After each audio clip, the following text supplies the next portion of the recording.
Hola, buenas tardes. Buenas tardes. Hola, profe, buenas tardes. Hola, Matías, Eduardo Figueroa, Diego Matus, Eduardo Pérez, Buenas tardes, profe. Ana, Víctor Reyes. Oye, los invito a que se pongan presentes, por favor, en el chat.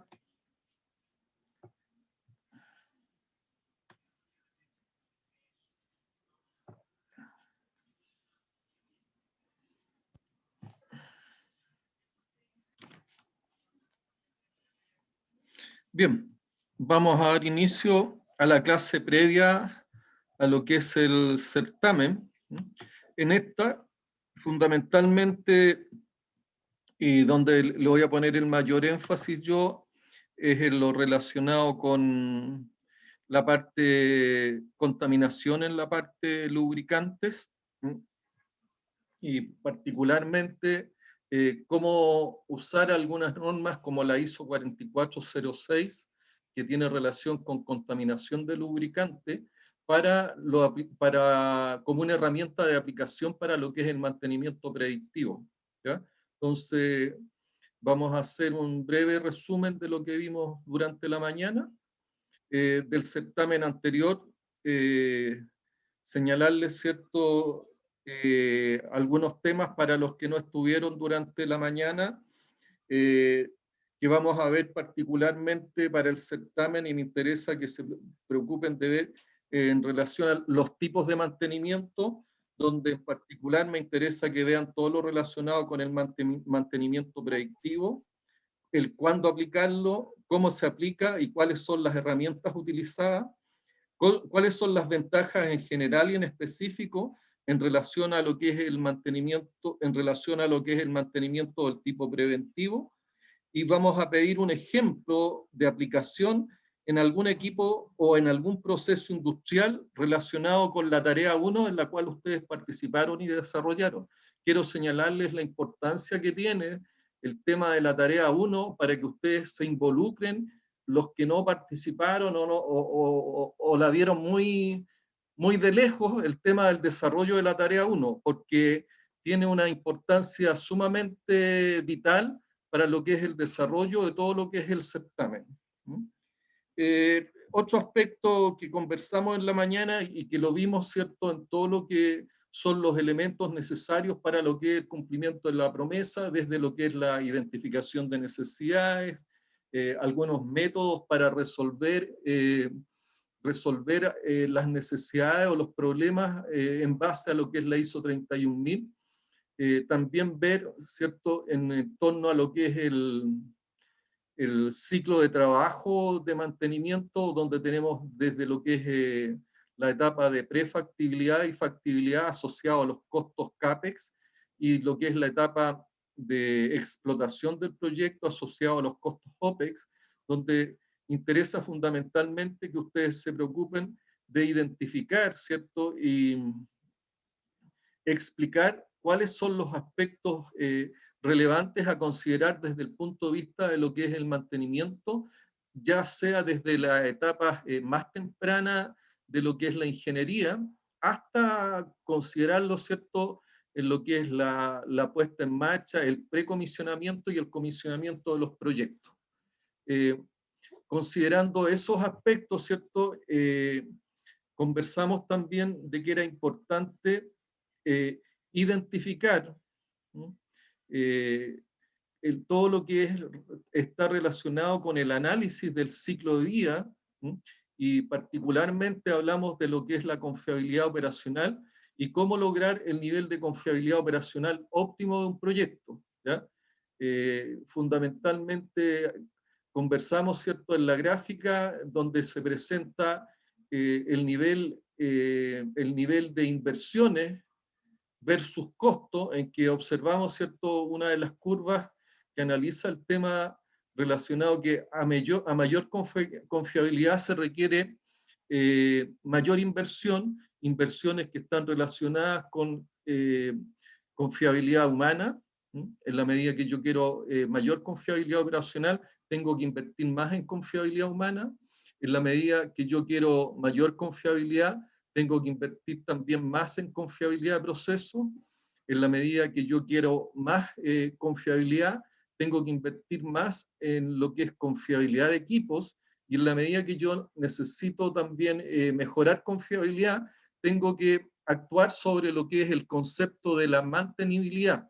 Y la mantenibilidad es la facilidad que yo tengo para hacer mantenimiento, y se mide como el tiempo medio de reparación, el MTTR, y que está fundamentalmente el MTTR eh, está dependiendo de las competencias de los mantenedores, de disponer de buenos planes de mantenimiento, de buenos procedimientos, de buenos protocolos, de disponer de una infraestructura adecuada para lo que es el desarrollo del mantenimiento, el disponer fundamentalmente para lo que es mantenimiento del tipo predictivo y antes de la falla, disponer de un software o un ERP para lo que es el apoyo de lo que es la planificación del mantenimiento, y también la consideración relacionada con la disposición oportuna de repuestos e insumos con las calidades correspondientes. Entonces, los aspectos relacionados con fiabilidad humana, con fiabilidad de proceso, con fiabilidad de equipo y con fiabilidad y mantenibilidad son los factores relevantes para alcanzar un buen nivel de confiabilidad operacional. En la medida que yo requiero mayor confiabilidad operacional, tengo que estar dispuesto a invertir en esos aspectos. Como contrapartida, veíamos que en la gráfica, ¿cierto? En la medida que yo alcanzaba mejores niveles de confiabilidad operacional, los costos por ineficiencia o los costos por pérdidas operacionales disminuían. Al hacer la integración de ambas curvas, la de costos de ineficiencias operacionales y la curva de confiabilidad operacional, podíamos encontrar un punto donde los costos resultan mínimos, y si bajaba una vertical desde el punto de mínimo costo hasta la intersección con la recta de confiabilidad operacional, me encontraba yo con lo que era la confiabilidad óptima. Eso me permitía, ¿cierto?, definir lo que es el nivel de confiabilidad óptimo. Y ese nivel de confiabilidad óptimo me permitía también obtener el nivel de EBITDA óptimo. Entonces, ese es otro de los aspectos que me interesa que ustedes lo consideren y puedan desarrollarlo, sobre todo considerando los factores de la confiabilidad operacional, y ver también una posible aplicación de ese análisis para la industria o proceso que ustedes han elegido en lo que es en la tarea número 1. También, y ya en lo que es la unidad temática número 2, ¿ya? Y es lo que vamos a ver en el día de hoy, es que nosotros vamos a hacer y ver la aplicación de lo que es la ISO 4406, que está relacionada con lo que es el nivel de limpieza de los aceites, y que es una norma que a mí me sirve en su aplicación para determinar el nivel de contaminación de los aceites y cuándo es conveniente hacer un cambio de aceite o cuándo es necesario desarrollar un cambio de aceite, y cuáles son los pasos que yo debo considerar para poder hacer ese cambio de lubricante o ese cambio de aceite hidráulico de algún sistema. ¿Consulta hasta ahí?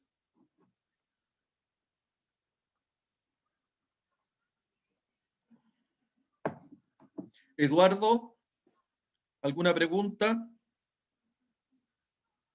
¿Qué Eduardo, profesor? Cualquiera de los dos. Por mi parte no. Estoy curioso con lo de la contaminación de lubricantes nomás. Bueno, vamos a ir a eso de manera pronta. ¿Ya? Y finalmente me interesa para el certamen que ustedes determinen para el proceso industrial de la tarea 1 y del equipo seleccionado, cuál es el equipo o proceso, ¿cierto?, de mayor criticidad. Considerar para ese análisis, ¿cierto?, todo lo que es el análisis o el diagrama entrada, función, salida, los diagramas de proceso y un análisis funcional. Y considerar, ¿cierto?, para lo que es la definición del equipo más crítico, el mayor valor esperado de la pérdida, el BEP, que se obtiene por la vía de lo que es la frecuencia, por el impacto, aspectos que revisamos durante la mañana y que tienen que ver básicamente con un método de evaluación cuantitativo y es referencial, donde ¿qué es lo que buscamos determinar? Buscamos determinar por la vía de la evaluación de criticidad cuál es el equipo más crítico, hacer la jerarquización correspondiente para posteriormente nosotros actuar y buscar aquellos equipos más críticos y desarrollar las medidas de control correspondientes. En el caso de los equipos, una vez que nosotros encontramos los equipos o el equipo más crítico, buscamos los puntos débiles o los modos de falla y, y nos focalizamos particularmente también en los modos de fallas más críticos, de tal manera de que nosotros logremos tener el sistema administrado bajo control bajo control y con riesgos controlados. ¿No? Eso es lo que me correspondía conversar en relación a lo que es el certamen, un pequeño resumen de lo que vimos fundamentalmente durante la mañana. Consideramos también, y es parte de lo que tiene y está relacionado con la etapa 2 del modelo de mantenimiento, el análisis de la situación actual del mantenimiento, la que se desarrolla en base a lo que son auditorías y diagnósticos para poder estimar en qué estado de situación se encuentra el negocio a objeto de poder, o no el negocio, sino que el mantenimiento a objeto de poder cumplir con las prioridades que se obtienen desde lo que es la etapa 1, donde se determinan cuáles son las prioridades de la empresa y posteriormente se determinan lo que son las prioridades del mantenimiento. ¿Ya? Para la aplicación y hacer ese diagnóstico se utilizan herramientas como son las auditorías, también tenemos que se realizan a través de lo que son algunas normas como la ISO 55000 de gestión de activos, ¿ya? Y también a través de algunas tareas de auditorías donde particularmente lo que se auditan son los recursos y los resultados. Eso me permite a mí tener una visión general de lo que es del estado del mantenimiento a objeto de poder abordar las diferentes etapas que nos plantea el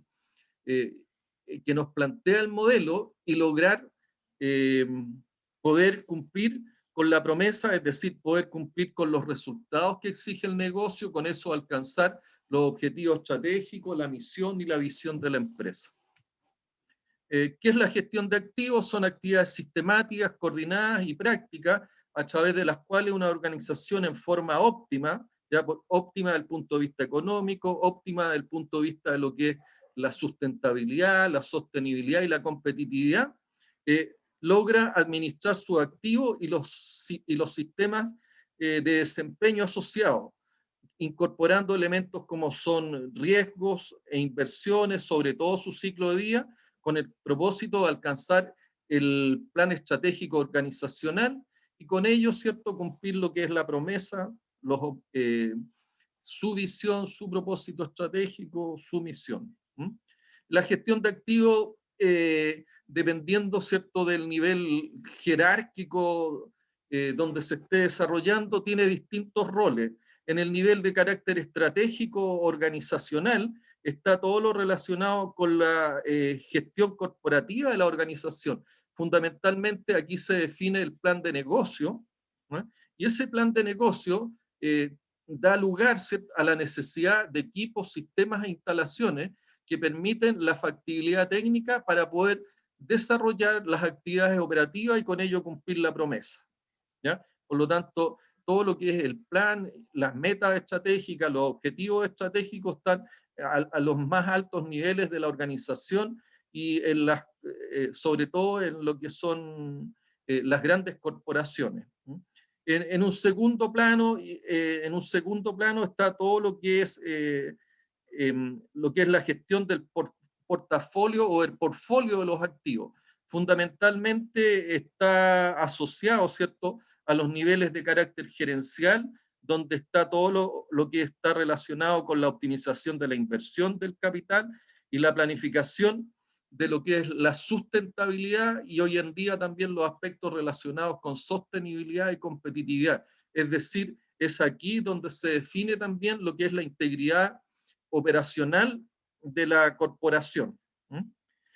También importante, ¿cierto? Y el otro rol es todo lo que es la gestión de los sistemas de activos, es decir, donde yo defino prácticamente todo lo que es la planificación y los programas de producción asociados, producción de bienes o servicios que están asociados a la empresa para, a través de esta gestión de los sistemas de activos y a través de lo que es la administración de los planes de producción, todo lo que es la gestión operativa y la gestión del mantenimiento, yo logre un desempeño sustentable, optimizado y optimizado desde el punto de vista de lo que son los costos y los riesgos asociados a las empresas. Y finalmente, ¿cierto?, ¿qué es lo que más se acerca a lo que inicialmente nosotros partimos desarrollando o lo que uno ve en las empresas? Está toda la parte, las actividades operativas y que están relacionadas directamente con lo que es el ciclo de vida de los activos y que fundamentalmente es la etapa relacionada con la factibilidad y los proyectos, ¿ya?, que es el de diseñar, crear o adquirir equipos que van a permitir desarrollar los productos o procesos que van a permitir satisfacer la necesidad. Posteriormente a la etapa de diseño, a la etapa de factibilidad o prefactibilidad de los proyectos, viene la etapa de explotación o de utilización de los activos, que es lo que normalmente nosotros podemos ver, que son las operaciones y el mantenimiento, todo lo que tiene que ver con la administración y la planificación de los activos y que está fundamentalmente asociado a lo que es operar o utilizar y también mantener. Y finalmente, dentro de lo que es el ciclo de vida de un activo, está la desincorporación del activo, para la cual nosotros buscamos los métodos y aplicamos distintas medidas desde el punto de vista técnica y económica a objeto de proceder con la desincorporación del activo o su renovación a través de lo que son tareas de overhaul, ¿ya? Lo cual permite que el activo sea desincorporado cuando ha cumplido totalmente lo que es su vida útil. Entonces, la gestión de activos es una actividad sumamente relevante que nos va dando las indicaciones, la metodología para nosotros poder desarrollar este diagnóstico y este análisis de la situación actual y también poder desarrollar y tener las referencias a través de lo que es la gestión de activos, a través de lo que es la planificación en esta etapa, poder auditar y disponer de los estándares necesarios para poder cumplir con la promesa. Dentro de lo que es la gestión de activos, ¿cierto? Nosotros tenemos, como señalábamos, la etapa de lo que es el proyecto, el diseño, o lo que es la compra o diseño o ingeniería de todos los sistemas o equipos, donde desde el punto de vista del mantenimiento es fundamental todo lo relacionado con la mantenibilidad y confiabilidad del proyecto, y que en los proyectos del tipo Greenfield, que son los proyectos que no se desarrollan en torno a un proyecto que ya está operando, sino que son proyectos del tipo verde, es decir, parten desde cero, aparte de hacer todos los análisis relacionados con el diseño de lo que es la confiabilidad operacional y todo lo relacionado con el diseño de la mantenibilidad, es sumamente relevante hacer el análisis del ciclo de vida, es decir, determinar durante el desarrollo y durante toda la vida del proyecto cuál es el análisis del ciclo de vida, es decir, cuál es el nivel de confiabilidad operacional óptimo, cuál es el nivel de vida óptimo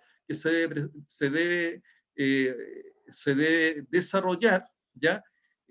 Durante este ciclo de vida y que considera, ¿cierto?, el estimar los niveles de confiabilidad operacional óptimo y los niveles y los niveles también de EBITDA óptimo.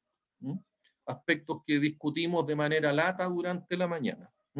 Entonces, durante los distintos ciclos que tiene un proyecto productivo, nosotros tenemos distintas intervenciones que se hacen en torno a lo que es la gestión de activos y particularmente del mantenimiento, entendiendo, ¿cierto?, que el mantenimiento es una función que lo que busca es conservar las funciones con los estándares operacionales correspondientes y en el contexto operacional. Y la gestión de activos lo que busca fundamentalmente es la incorporación de valor de los activos. Esa es la diferencia principal. Entonces, como definición, la gestión de activos lo que busca es la optimización y explotación y el cuidado de los equipos en el largo plazo hasta lo que es su desincorporación. En otras palabras, es seleccionar, determinar, comprar, construir, operar, mantener y encontrar el punto correcto de reemplazo medido por el valor neto agregado a lo que es el negocio. En síntesis, la gestión de activos va más allá que la función de mantenimiento. Apunta a cómo generamos mayor valor económico al negocio en el tiempo. Todo esto está orientado, ¿cierto?, y va en la búsqueda de lo que es la confiabilidad operacional que, como lo hemos señalado reiteradamente y que es importante que ustedes internalicen, la confiabilidad operacional depende de la confiabilidad de las personas, de la confiabilidad de los procesos, de la confiabilidad de los equipos y de lo que es la mantenibilidad.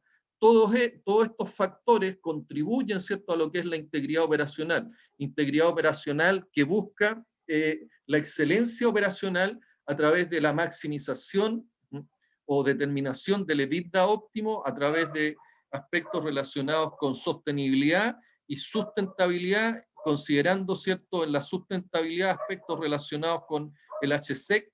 El HSEC busca, ¿cierto?, que estos procesos industriales y toda esta actividad industrial no agredan a las personas, no agredan la seguridad de las personas, no agregan el medio ambiente y no agregan las comunidades. Entonces, la gestión de activos es una actividad del tipo holística, que mira la visión de conjunto y de todos los aspectos, es sistemática porque promueve decisiones consistentes, repetibles, trazables, auditables en todas sus acciones, es sistémica porque considera, ¿cierto?, el contexto optimizado en el valor de los activos, incluyendo el desempeño sustentable, costo y riesgo, en vez de optimizar activos individuales. O sea, va considerando la globalidad de todos los activos que participan en un proceso, tanto los que están relacionados directamente con el equipo productivo, como aquellos equipos BOP, equipos que son de apoyo y de balance a todo lo que son las actividades industriales y particularmente el proceso productivo. Se basa en riesgo porque se basa fundamentalmente en la determinación de los recursos e inversiones, estableciendo prioridades en base a lo que es la criticidad y una apropiada identificación de los riesgos y el costo y beneficio asociado a esos equipos críticos. Es óptima porque establece un compromiso del mejor valor entre factores competitivos como es el desempeño, los costos, los riesgos asociados con los activos, sobre todo su ciclo de vida. Sustentable porque considera las consecuencias de largo plazo de la actividad de corto plazo para asegurar que se haga la adecuada provisión de requerimientos futuros y obligaciones de largo plazo. Integrada porque reconoce la interdependencia y efectos combinados que son vitales para el éxito. Esto requiere una combinación coordinada de las demás dimensiones para entregar un enfoque unificado y de valor neto. Esto todo orientado, ¿cierto?, fundamentalmente a alcanzar los niveles de integridad operacional, es decir, el EBITDA o los niveles de rentabilidad, todo lo relacionado con sustentabilidad y sostenibilidad, el respeto, ¿cierto?, hacia lo que son los factores del HSEC y los aspectos relacionados con la competitividad que me permite alcanzar el nivel de confiabilidad operacional y así también lo que es la integridad operacional de los procesos. ¿Consultas hasta ahí? Profe, ¿qué era esas siglas CAL, PRO y FLE? la cifra K, esa está relacionada, ¿cierto?, con la integridad operacional. La integridad operacional tiene 4 elementos vitales. Una, o sea, ¿qué es lo que espero yo de un proceso industrial? Yo espero que el proceso industrial sea rentable, es decir, que me genere el EBITDA en las plantas. Yo espero que el proceso industrial también sea sostenible, es decir, que la generación, perdón, que el uso de los recursos hoy día no me alteren los recursos para lo que son las futuras generaciones, que el sistema sea sustentable, es decir, que sea autovalente desde el punto de vista económico y que también respete aspectos relacionados con el medio ambiente, las personas, las comunidades, ¿cierto?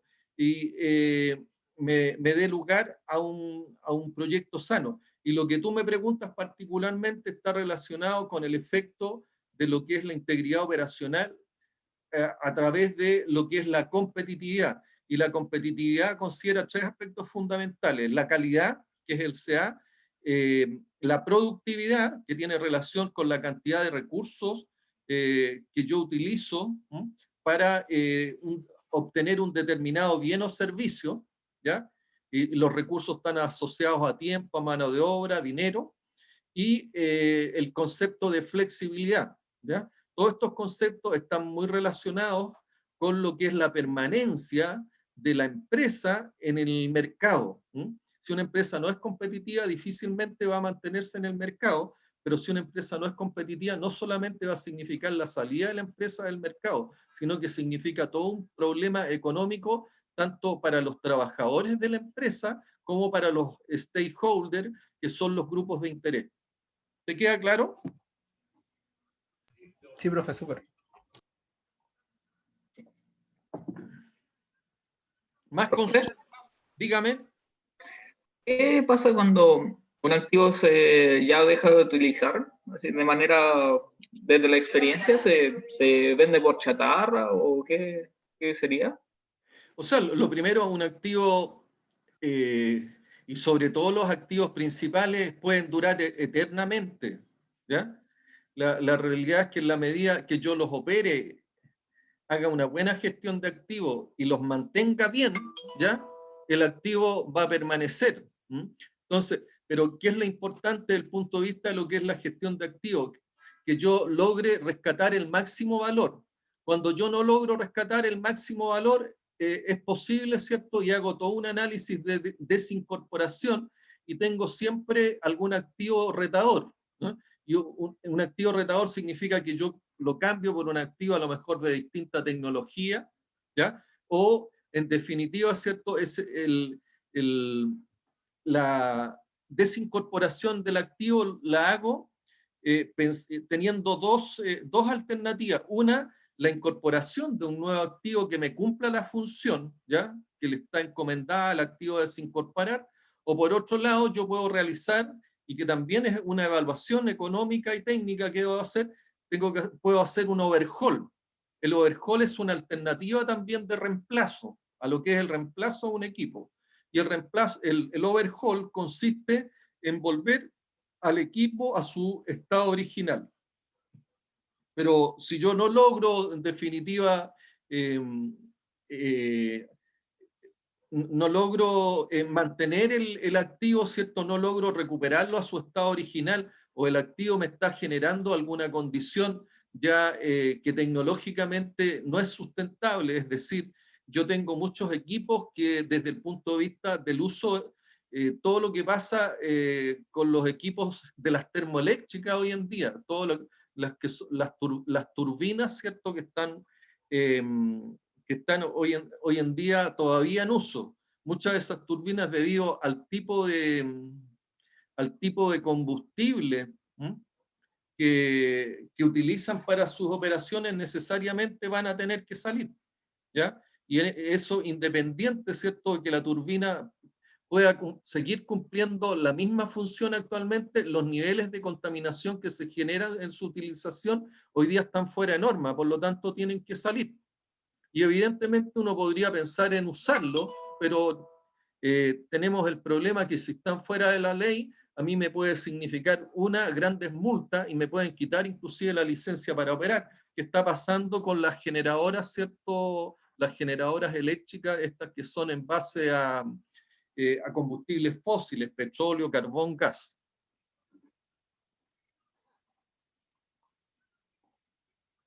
¿Te queda claro? O sea, sí, en general sí, pero entonces en ese caso ya cuando no se puede hacer nada, habría que venderlo, fundirlo. O sea, si la ley no te permite operarlo, o lo podrás vender por chatarra, o para fundirlo, ¿Mm? Pero si es posible tener alguna utilización y alguien está dispuesto a comprártelo, evidentemente eso, normalmente las empresas cada cierto tiempo sacan a remates una serie de equipos que van dando de baja por diversas razones, ¿ya? Pero si alguien está dispuesto a pagártelo y puede operar, ¿ah? Bajo otro contexto operacional donde no va a contaminar, puede que sea un negocio para algún otro proyecto. Ah, ya, gracias, profe. ¿Ya? ¿Más consultas? Bien, entonces estamos que las herramientas que nosotros usamos para lo que es el análisis de la situación actual del mantenimiento tienen que ver, ¿cierto?, con un parte con las metodologías que nosotros debiéramos usar, que es por la vía de lo que es la gestión de activos. Otro elemento que se utiliza son los distintos diagnósticos, donde se hace un diagnóstico del estado de situación de los aspectos más importantes, y el otro elemento importante tiene que ver con lo que son las auditorías, ¿ya? Las auditorías también son actividades sistemáticas, donde se hace un examen crítico y sistemático que realiza una persona, grupo de personas. Normalmente este grupo de personas son personas externas. Existen una serie de empresas de auditoría que nacieron en la línea de lo que eran las auditorías contables, y que hoy en día también tienen su línea de acción en lo que es la auditoría de los relacionadas con lo que es gestión de activos, como son Ernst & Young, Deloitte, Pricewaterhouse, y hay otras empresas que son internacionales que se dedican a esta actividad de auditoría, donde ellos hacen este examen crítico y sistemático que realiza un grupo de personas donde normalmente están presentes ingenieros mecánicos. De hecho, hay un par de compañeros de ustedes que hoy día está haciendo la tesis para estas empresas de seguro, donde está determinando, perdón, estas empresas auditoras, donde están determinando y desarrollando distintos modelos en relación a lo que es el mantenimiento predictivo, y también otros que, pero más están en la línea del seguro, donde quieren determinar, ¿cierto?, los aspectos críticos o los equipos críticos en los procesos industriales, a objeto de tener tarifas para lo que son las primas de los seguros. Y todo esto tiene que ver un tanto con lo que son las auditorías del mantenimiento. Y dentro de eso, como les decía, las principales empresas que se conocen a nivel internacional, Pricewaterhouse, Deloitte y Ernst & Young. Independiente del sistema auditado, que puede ser a personas o a organización, sistemas, procesos o proyectos o productos con el objeto de emitir una opinión independiente y competente. O sea, lo que se busca, ¿cierto?, es que estas personas de manera neutral, de manera independiente y con un alto nivel de competencia, ellos puedan tener una opinión respecto a lo que es la gestión de activos. Normalmente, ¿qué es lo que evalúan? Evalúan los recursos utilizados, si estos recursos utilizados están siendo utilizados para las actividades para las cuales fueron presupuestados y están siendo utilizados de buena forma, ¿ya? De aquí muchas veces, en base a esta auditoría, es que salen algunos usos dolosos desde el punto de vista de los recursos, y que si se trata de empresas del Estado, evidentemente una situación bien delicada, porque están haciendo un uso doloso de lo que son los dineros públicos, lo cual es, como les digo, tiene una gravedad importante de todo punto de vista. Entonces, existen muchos tipos de auditoría. En mantenimiento, la expresión se utiliza generalmente para designar intervenciones de control externo a los sistemas y procesos de mantenimiento. Normalmente, y se ha desarrollado, y a mí me correspondió trabajar en este tema de las auditorías cuando estuve en la parte corporativa de Codelco, donde se definió, más que hacer auditorías similares a las contables, donde se buscaba fundamentalmente sancionar, hacer auditorías con agregación de valor, o sea, asociar un tema, todo lo relacionado con auditar los métodos y procedimientos asociados a lo que es la gestión de activos, para buscar el máximo agregación de valor al identificar algunas brechas o algunas dificultades que está presentando el sistema de mantenimiento. Se aplica a los sistemas de gestión, a los procesos operativos respecto al cumplimiento de normas, estándares y políticas de mantenimiento. Es realizado por un grupo de profesionales expertos con conocimientos de gestión de activos, mantenimiento, procesos y sistemas de información ERP. Siempre aquí aparecen, y es una pega que tienen muchos mecánicos o gente relacionada con la ingeniería, que es la auditoría relacionada con los usos del ERP. Particularmente, todas las empresas auditoras, Ernst & Young, Price y Deloitte, lo que tienen son auditores expertos en todo lo que son temas SAP, el cual revisa, ¿cierto?, la información, registro y las evidencias objetivas existentes en la organización para opinar sobre la razonabilidad de la información contenida en ella y sobre el nivel de cumplimiento de las normas, políticas y estándares establecidos a objeto de evaluar los riesgos respectivos. ¿Ya? La auditoría de mantenimiento tiene como elementos auditables lo que son los recursos, donde está la mano de obra, los materiales, los repuestos, las herramientas, el conocimiento o las competencias, el financiamiento, los servicios de terceros. Y los resultados están asociados a los KPI de disponibilidad, confiabilidad, mantenibilidad, rendimientos efectivos, calidad del producto, seguridad, normas ambientales y lo relacionado con rentabilidad y EBITDA. Los elementos auditables son los que se presentan ahí y fundamentalmente son lo que es diseño, adquisición y modificación de activos, todo lo relacionado con la administración del HSEC, el alineamiento del negocio con la visión, el desarrollo de habilidades de los empleados, la organización, el entendimiento de las condiciones del equipo, la administración del trabajo, la administración de las paradas de mantenimiento, la administración relacionada con los contratistas, administración de materiales, administración de presupuestos y costos, medición del rendimiento, solución y problemas de mejoramiento del negocio, administración del sistema de información del mantenimiento, instalación de herramientas y instalaciones, herramienta equipo, administración de planos y documentos. Quiero detenerme y fundamentalmente porque yo hoy día estoy haciendo un trabajo relacionado con la parte contractual, donde una empresa contratista, una minera importante, me pidió hacer un análisis tool time, o sea, un análisis del tools, herramientas de tiempo, donde me pide analizar lo que es la productividad de lo que es la ejecución del mantenimiento. La ejecución del mantenimiento, recuerden que está en la etapa 6, 7 del modelo, donde se ve particularmente la ejecución del mantenimiento.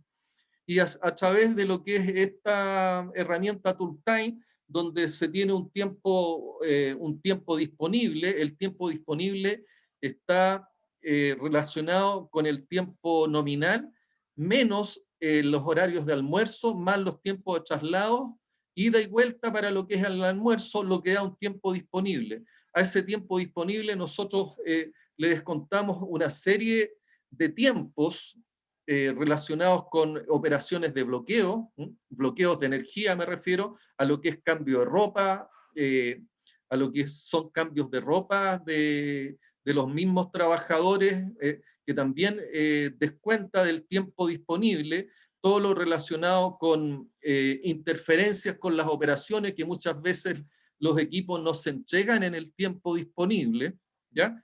Y así aparecen una serie de actividades que van descontando el tiempo disponible para hacer el mantenimiento. Y lo que se busca en definitiva, establecer el tiempo tool times, que es el tiempo que definitivamente se estuvo on machine, significa el tiempo que se estuvo sobre la máquina trabajando de forma efectiva.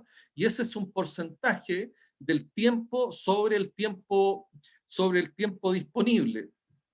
Entonces, ese tiempo disponible, ¿ya?, es el tiempo que permite determinar cuál es la productividad de la mano de obra, que es la mano de obra ejecutora del mantenimiento y que está asociada a un contrato de mantención.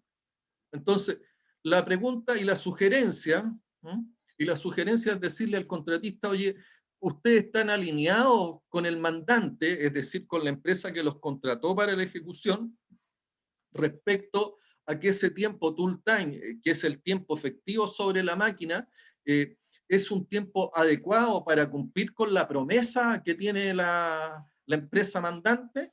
Y la realidad es que dicen que, y la respuesta que me dieron, y quiero que aquí viene el concepto que yo quiero dejarles instalado, la respuesta que me dieron ellos es que definitivamente a ellos lo que les interesaba era la productividad de la mano de obra para poder ellos hacer más trabajo, que no le interesaba en absoluto, ¿cierto?, la disponibilidad ni la confiabilidad operacional del mandante.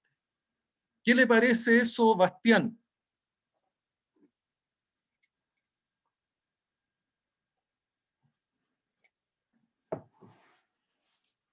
Bastián Saavedra. Bastián Saavedra. No está Bastián. Eduardo Pérez. Aquí estoy, profesor. ¿Entendiste el caso, no? Sí, lo estoy procesando. Pero a mí lo que me interesa desde el punto de vista de lo que es la administración del contrato, porque la administración del contrato también es producto de cómo yo diseño los contratos de servicio, ¿ya? Entonces, Claro, esta declaración que hace el mandatado, es decir, la empresa contratista, la empresa que da el servicio, que a él no le interesa la confiabilidad operacional de la empresa mandante. ¿Qué te parece? no creo que... No me parece bien, la verdad, como que creo que de todas formas está relacionado sobre todo con lo que ellos necesitan, pero no sé, quizás si me repite la situación también, podría rescatar algo más.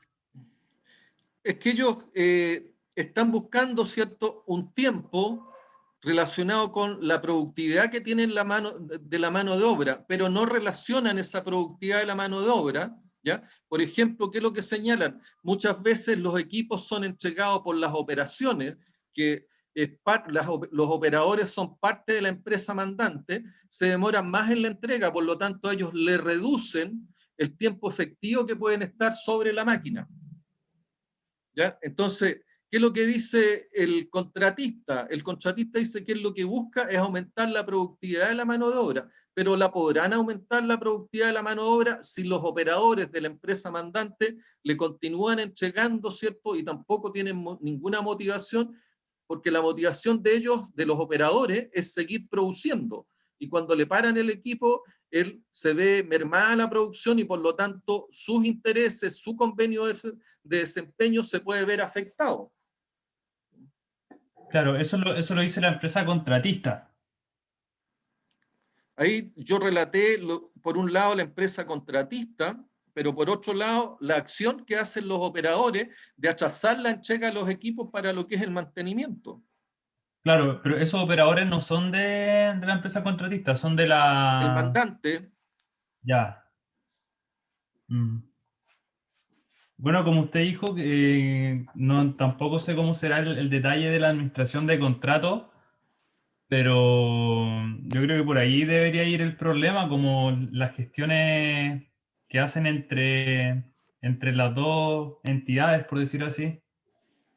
La administración del contrato, primero, ¿qué es lo que tiene que tener claro? ¿Cuál es el objetivo, cierto, que tiene ese contrato? ¿De qué manera a él le va a servir esa actividad de ejecución del mantenimiento? ¿De qué manera le sirve, cierto, para lo que son sus resultados y para lo que son sus propósitos estratégicos?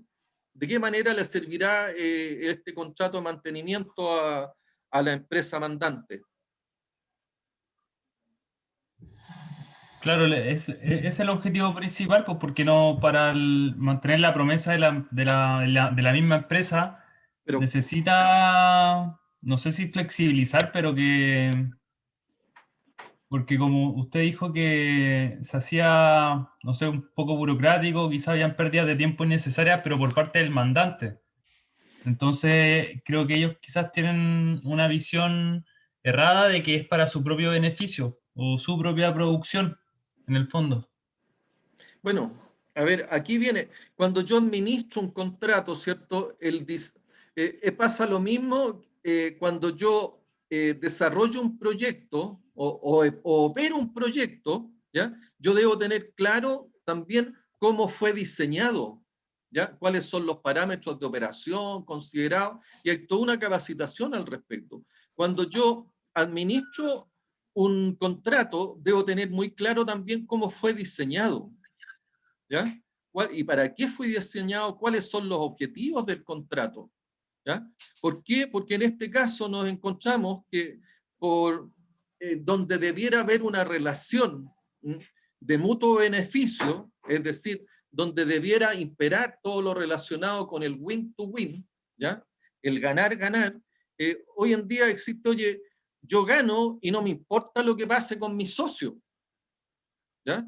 Y la empresa mandante tiene la misma posición, es decir, a mí me interesa, ¿cierto?, que los equipos operen y el cuánto se demoren en hacer el mantenimiento, si se demoran más o menos, es problema de la empresa contratista, ¿ya? Y en definitiva, ¿cierto?, ese problema resulta que por los dos lados están perdiendo, porque por un lado, ¿cierto? Si bien algún turno de operaciones puede estar cumpliendo con su programa, con su plan de producción del turno, definitivamente el programa general de producción para el día, para la semana, se va a ver afectado, porque el tiempo, el tool time que están ocupando, ¿cierto? Que están ocupando los ejecutores del mantenimiento es un tiempo menor, tienen un tiempo menor para efectuar el mantenimiento, por lo tanto van a hacer un mantenimiento probablemente de peor calidad y que después va a influir en lo que es el tiempo medio entre fallas. O por defecto, lo que va a pasar es que ellos van a cumplir su tiempo de ejecución, ¿ya? Pero ese tiempo de ejecución evidentemente va a resultar mayor que el planificado y por lo tanto la empresa contratista, ¿cierto?, no va a poder cumplir con lo planificado, y al no cumplir con lo planificado tiene que generar una continuidad adicional con el turno entrante. ¿Y eso qué significa? Que el tiempo tool time que se requiere, el tiempo efectivo sobre la máquina requerido, ¿ya? Es un tiempo mayor. Y si yo hago la asociación que el tiempo tool time, es decir, el tiempo productivo, el tiempo que está sobre la máquina, tiene una relación directa con el MTTR, estamos afectando directamente lo que es la confiabilidad operacional. Y si yo afecto la confiabilidad operacional, ¿ya? Estoy afectando también la disponibilidad del equipo. Si yo estoy afectando la disponibilidad del equipo, estoy afectando la utilización efectiva. Si yo afecto la utilización efectiva, estoy afectando la producción. Si yo afecto la producción, estoy afectando el EBITDA. Si yo afecto el EBITDA, probablemente también afecte lo que es la rentabilidad de la empresa, ¿ya? Por lo tanto, a lo que los quiero llevar es que uno, en el diseño de los contratos, y esa es una de las partes que evidentemente yo estoy recomendando auditar, porque hay comportamientos tanto de la empresa contratista, ¿cierto?, como de la empresa mandante, que son erróneas, ¿ya? Son malas prácticas, y esas malas prácticas llevan definitivamente a una menor confiabilidad operacional, ¿ya? ¿Por qué? Porque ¿qué es lo que buscamos? En definitiva, buscamos el nivel de confiabilidad operacional óptimo. Ese nivel de confiabilidad operacional óptimo es el que me va a permitir la excelencia operacional y lo que es la integridad operacional. ¿Ya? Entonces, ahí hay un ejemplo por qué es necesario auditar, por qué es necesario estar estableciendo y revisando las metodologías, las prácticas, los usos de los recursos, como así también los resultados. ¿Preguntas al respecto?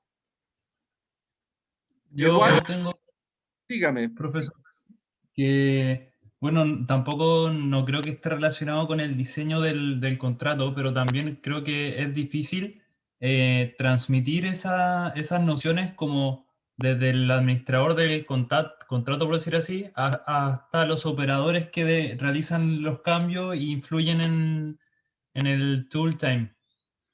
Bueno, No sé si eso creo que es como uno de los grandes impedimentos que también yo lo vi en las prácticas que he hecho, que el trato con las empresas contratistas es distinto, es más distante y como dice usted, no se preocupa el mandante mucho de ellos.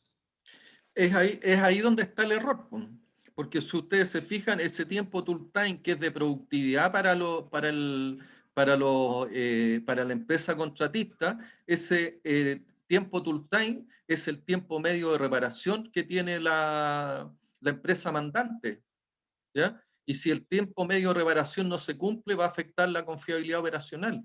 Y si no se cumple la confiabilidad operacional, ustedes vieron cómo va esto gatillando hacia arriba una serie de deficiencias que llevan inclusive a poder afectar lo que es la competitividad de la empresa, con las consecuencias catastróficas que eso significa.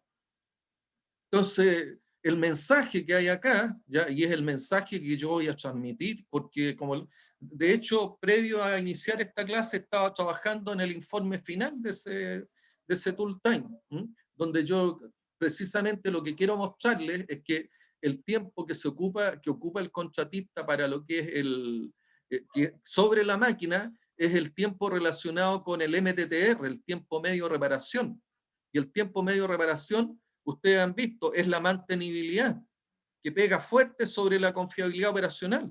Y que en la medida que la empresa contratista, por un lado, tenga una mejor productividad de su mano de obra, va a poder obtener mayores beneficios. Pero por otro lado, ¿cierto? Ahí está la agregación de valor que tiene el informe Tool Time que se hizo, en que yo puedo alinear y puedo converger en intereses con el mandante y se puede generar esta relación virtuosa de ganar-ganar, porque adicionalmente todos los contratos tienen convenios de desempeño, ¿ya? Y los mandantes, o sea, la empresa mandante también tiene su propio convenio de desempeño, los operadores tienen convenios de desempeño, por lo tanto, esos son elementos, son incentivos que yo puedo utilizar a objeto de que puedan converger los intereses. Entonces, la recomendación es construir un convenio de desempeño donde converjan ambos intereses y se dé esta relación win-to-win. Es decir, si el ejecutor del mantenimiento requiere parar el equipo en el momento adecuado, se pone de acuerdo en lo que es la programación del mantenimiento con las operaciones y con los encargados del mantenimiento interno de la planta mandante, ¿ya? Entonces, eso es todo un trabajo ya que es de gestión. Es un trabajo sumamente relevante en que yo inclusive puedo tener una agregación de valor sumamente importante solamente haciendo este tipo de análisis. ¿Se entendió? Sí, profesor, me quedó mucho más claro. ¿Ya? Entonces, cada uno de esos elementos que contribuye a la confiabilidad, yo puedo hacer este mismo análisis de gestión. ¿Están contribuyendo realmente a la confiabilidad operacional o no están contribuyendo? Si no es así, yo tengo que identificar las brechas y qué es lo que está haciendo que no se esté cumpliendo con eso. ¿Ya? Entonces, aquí lo que se presenta, ¿cierto? En este diagrama de araña, de tela de araña, es algunos resultados que son reales de una empresa en particular, de lo que es un sistema de gestión de activos real, típico de una auditoría en particular. Y también puede ser de un diagnóstico. ¿Ya? ¿Consultas hasta ahí?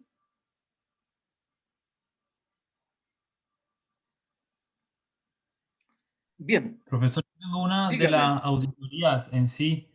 tengo curiosidad de cómo se realizan, sobre todo de un agente externo, porque, o sea, en el fondo como que lo que ellos revisan son documentos nomás, ¿o no? Porque tampoco es como que puedan entrar al proceso de lleno y estar participando activamente del proceso, ¿o no? No, a ver, tú detectas las auditorías normalmente no solamente llenan documentos, sino que lo que buscan son evidencias objetivas. Tú tienes que dar una evidencia objetiva y hay una serie de protocolos orientados a que la información que entregue aquellas empresas que son auditadas sea una información fidedigna y real, ¿ya? No es, inclusive el caso particular de Codelco. Codelco es auditado por Cochilco, que es la Corporación Chilena del Cobre, y cuando toca una auditoría de Cochilco hacia lo que es alguna área de Codelco, hacia alguna división de Codelco, se le tiene que abrir y entregar transparencia total con la información. Lo que, de otra forma, eso también constituye faltas graves si no se cumple. Y en las empresas privadas, cuando contratan auditoría es porque ellos, ¿qué es lo que están buscando? Están buscando identificar dónde hay brechas, dónde tienen problemas, objeto de poder resolver esos problemas y poder cumplir con la... Aquí una recomendación también para todos ustedes. Si ustedes ya tienen la oportunidad de ingresar a lo que es el trabajo, siempre es necesario pensar, ¿cierto?, en lo que es, aunque ustedes van a echar a cargos menores dentro de lo que son los rangos supervisores y directivos, pero uno lo primero que tiene que solicitar, o no solicitar, o lo que tiene que hacer en la medida de lo posible, ¿cierto?, es hacer una auditoría, sobre todo relacionada con el cargo que uno va a desempeñar y que está asociado a los indicadores de desempeño, a los recursos que a uno le van a entregar y también a los resultados que tiene que hacer, ¿ya? Normalmente cuando uno llega a un cargo gerencial o a un cargo directivo, en el caso de la universidad, a una rectoría o al consejo superior de la universidad, lo primero que uno pide son las auditorías respectivas, ¿ya?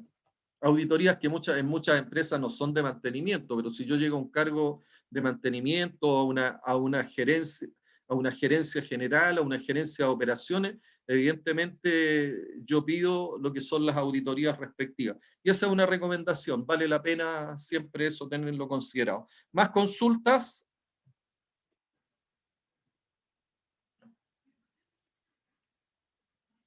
Vamos a ir rápidamente a lo que están pidiendo ustedes, la ISO 4406, caso de aplicación para el certamen, para que tengan en claro, ¿cierto?, que el que lo declara no es traidor, así que aquí hay una pregunta implícita dentro de esta materia. Y estarían prácticamente ya los 4 temas que vamos a ver en el certamen. Entonces, la unidad temática número 2 lo que busca es desarrollar y explicar sobre aquellas técnicas básicas del mantenimiento predictivo. Hay algunas más importantes que otras, más usadas que otras, y aquí es donde a lo mejor yo me detengo un poco en lo que son todo lo que es mediciones y análisis de vibraciones, todo lo relacionado con balanceo y alineamiento, todo lo relacionado con el análisis tribológico y particularmente con lo que conversamos al inicio, que es la contaminación de los aceites, la ISO 4406. ¿Ya? Y estas son herramientas que se utilizan fundamentalmente en el mantenimiento predictivo. ¿Qué se acuerda Diego Matus del mantenimiento predictivo? Que fue con lo que terminamos la clase de la mañana.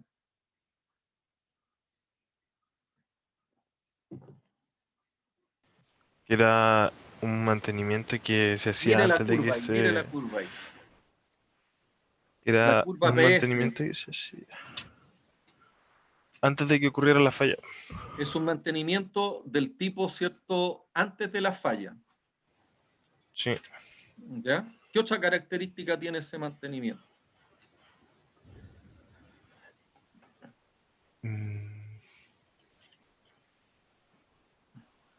Se hace en base a una falla potencial, que es el punto verde ahí, ¿cierto?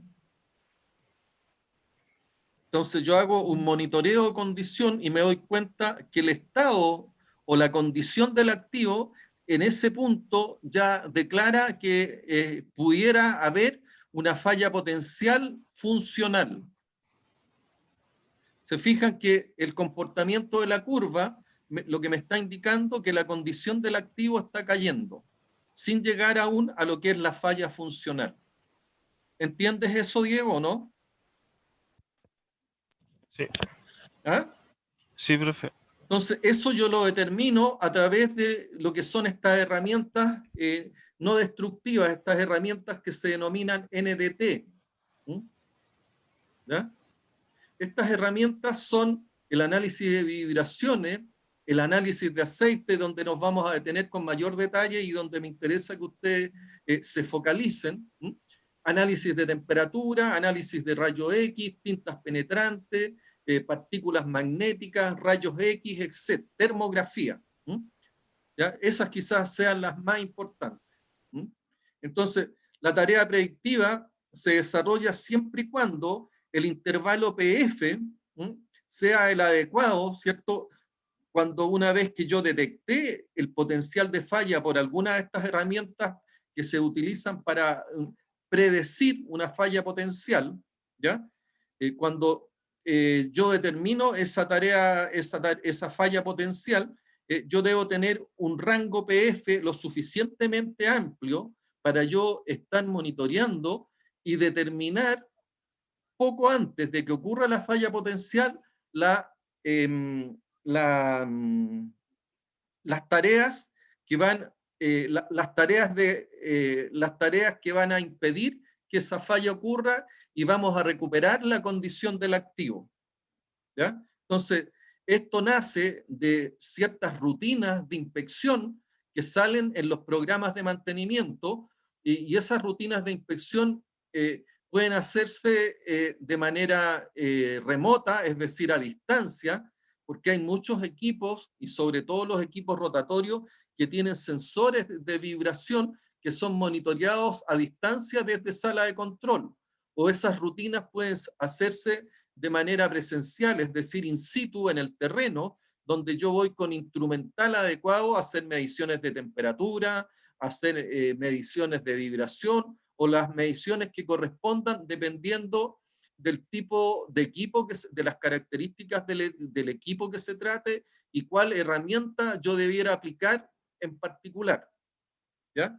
Nosotros, como les digo, particularmente vamos a ver un ejemplo relacionado con lo que es contaminación de aceite para determinar el tipo de análisis que debemos hacer o el tipo de mantenimiento predictivo que vamos a aplicar.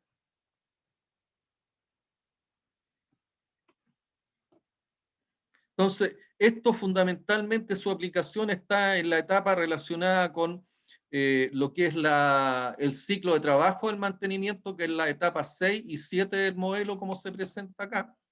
Las técnicas básicas, algunas técnicas de mantenimiento predictivo más utilizadas en la industria, ¿cierto? Son las técnicas del tipo directa, y hay algunas técnicas también que son del tipo indirecto, que son fundamentalmente el análisis de algunos parámetros, ¿ya? Parámetros que muchas veces están relacionados con producción, pérdidas de calidad, ¿ya? O algún otro parámetro relacionado con pérdidas de velocidad, de capacidad productiva. Y las técnicas directas están relacionadas con inspecciones visuales, que puede ser la visión de las personas directamente o también a través de algún tipo instrumental. El análisis de vibraciones, que el análisis de vibraciones normalmente se hace a través de algunos instrumentos que inclusive yo puedo medir la ampliación de la vibración, puedo medir otros parámetros relacionados con la vibración y que inclusive me permite, ¿cierto?, hacer todo un análisis relacionado con los distintos tipos de frecuencia que se pueden presentar y que están asociados a algún tipo de falla en particular. ¿Ya? Entonces, para el análisis de vibraciones, que es una herramienta bien poderosa y que inclusive yo les recomiendo profundizar en ella, ¿ya? Hay cursos de vibraciones y hay certificaciones relacionadas con el tema de vibraciones, y esto es muy aplicable particularmente para todos los equipos de carácter rotatorio, ¿ya? Entonces, el análisis de vibraciones es un aspecto que nosotros, desde el punto de vista práctico, debiéramos ver si va a ser posible cubrirlo en los laboratorios. De eso no tengo la certeza. A nivel demostrativo, porque ya definitivamente yo lo saqué de lo que son las evaluaciones. Pero si no, de otra manera, vamos al final del curso, vamos a detenernos un poquito en relación a lo que es el análisis de vibración. Existe también el de líquidos penetrantes, donde hay fundamentalmente la aplicación de 3 líquidos. A través de esa aplicación de 3 líquidos, un líquido de limpieza y otros 2 más, lo que permite, ¿cierto?, es que yo pueda detectar fallas superficiales o grietas superficiales en elementos que son no macizos, sino que fundamentalmente en los cascos de lo que son molinos, en los cascos de lo que son hornos, o en algunos tipos de estanques en que yo a través de lo que son las tintas penetrantes puedo determinar, ¿cierto? Y puedo predecir la formación de algún tipo de grieta, que en algún momento, ¿cierto?, esa grieta puede llegar a un nivel tal que puede llegar a fallar la función. Otra de las técnicas es el ultrasonido. El ultrasonido fundamentalmente se utiliza y se aplica en elementos ya más macizos y que también fundamentalmente lo que buscan es determinar algún tipo de falla, principalmente en ejes o elementos macizos. El análisis de lubricante lo vamos a ver con un poco más de detalle y vamos a ver alguna aplicación que la vamos a medir también en el certamen que vamos a ver la próxima semana.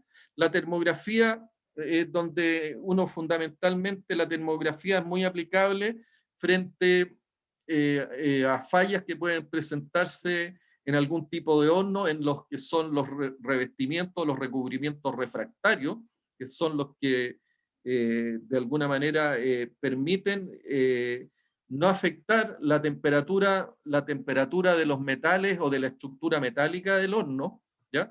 Entonces, a través de termografía yo puedo hacer mapas termográficos, y esa cartografía y esos mapas termográficos me permiten ir haciendo las comparaciones respectivas para darme cuenta si nos encontramos en una condición en que se pueda perder la funcionalidad del casco del horno, ¿ya? También la termografía es muy aplicable en todo lo que son los circuitos del tipo eléctrico o electrónico, donde cuando un circuito eléctrico, sus sistemas están muchas veces no tienen el nivel de fijación o presentan alambre, algún tipo de alambrado suelto o conectores sueltos, eso genera aumentos de temperatura, y esos aumentos de temperatura yo también los puedo determinar una falla potencial funcional a través de lo que es esta medición con la comparación cartográfica respecto a la condición real que yo estoy midiendo. La inspección radiográfica es una inspección fundamentalmente de rayos X que se aplica en los procesos de soldadura para identificar, ¿cierto?, algunas fallas de soldadura, y también es muy utilizado en todo lo que son las correas con centros de alambres o cables de acero, donde lo que se busca es determinar si pudiera ocurrir una falla funcional producto de que tengamos algún cable de acero cortado en la correa, y eso puede significar, ¿cierto?, una concentración de esfuerzo y nos va a llevar a lo que es la falla funcional o a la ruptura propiamente de la correa y de algún otro sistema. Hasta ahí se entiende. Bastián Saavedra nuevamente, porque parece que Bastián se me perdió. Ah, ¿qué? ¿No? Estaba acá. Te pregunté recién, no me contestaste. Ah, no, es que me habían llamado por teléfono para hacer un examen. Entonces estaba en eso. Sí, es que justo me llamaron, entonces la suerte que tengo que me habló justo. Sí. Ojo, y todo lo que hemos dado y dicho ahora es fundamental a objeto que ustedes puedan dar un buen certamen. Ya, bueno, seguimos con las técnicas básicas. ¿Entendiste, Bastián, lo que planteamos respecto a las técnicas básicas para lo que es el mantenimiento predictivo? Sí, esto último sí. No ¿Ya? es tan Bueno, está la complicado. inspección visual, lo que les señalaba, ¿cierto? El uso de instrumentos o la observación directa, endoscopio, microscopio, cámara.